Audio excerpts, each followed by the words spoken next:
Zdar lidi, zdravíme vás, jsme zpátky s videama a budeme se teď chystat na nový projekt. Můžu vám říct, že to bude tak přibližně na 2 měsíce. Máte se na to těšit, plánovali jsme to už měsíc zpátky asi, jenže nějak na to nebyl čas, škola, tedy toho znáte.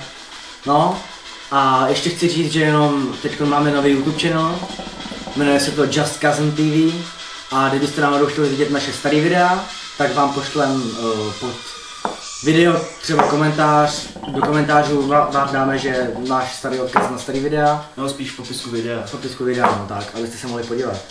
Jinak sem budeme dávat asi nějaký mini videa, jako by třeba nějaký sketch a tak, což se týče třeba, nevím, minutový videa, podle toho času, co se týče.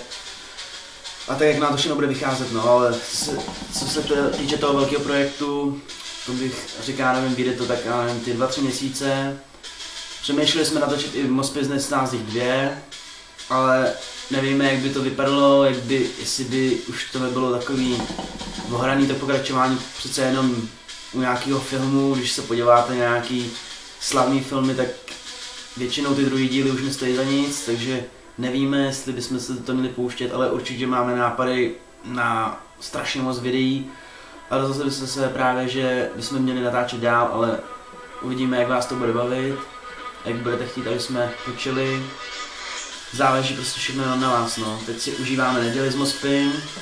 Žádný stres, žádná škola. No já vám předávám slovo. No, tak chci jenom ještě k tomu říct, že co se týče toho nového projektu, bude to přibližně tak na 2 měsíce točení. Můžu vám říct, že to bude úplně jiný prostředí, než doteď bylo. Budou to brát asi i jiní lidi.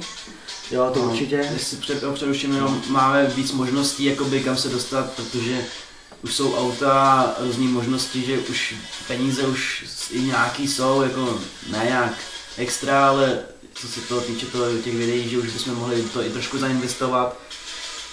Uvidíme, no, jak to všechno dopadne. Takže díky, kdo jste se na to podíval a mějte se. Čau.